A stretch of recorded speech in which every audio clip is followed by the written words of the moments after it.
안녕하세요. 국민영입니다.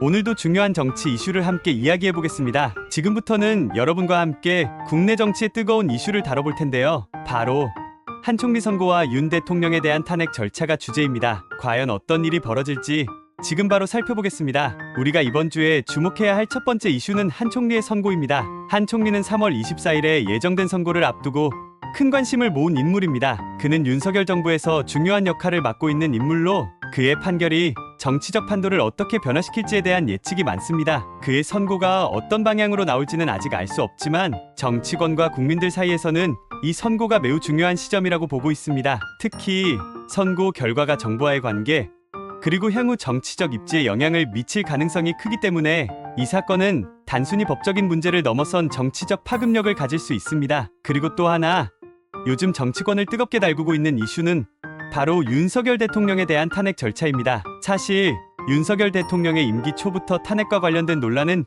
계속 있어 왔습니다. 최근 몇 가지 정치적 사건들이 윤석열 대통령에 대한 탄핵을 촉구하는 목소리를 더욱 강화시키고 있습니다. 대통령 직무 정지 가능성에 대한 논의와 함께 탄핵 절차가 본격적으로 진행될 가능성도 커지고 있습니다. 이 문제는 앞으로도 정치적, 사회적 논란을 일으킬 것이고 정치권의 향후 상황을 결정짓는 중요한 변수가 될 것입니다. 한 총리의 선고와 윤 대통령에 대한 탄핵 절차, 이 두 가지 이슈가 맞물리면서 한국 정치의 향후 방향성에 큰 영향을 미칠 것입니다.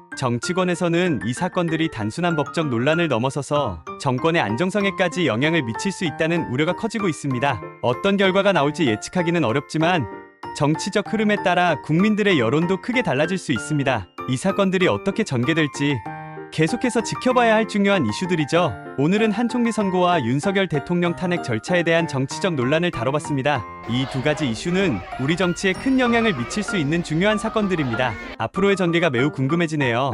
여러분도 이 사건들에 대해 어떻게 생각하시나요? 댓글로 여러분의 의견을 남겨주세요. 그럼 오늘도 국민영과 함께 해주셔서 감사하고 다음 영상에서 다시 만나요.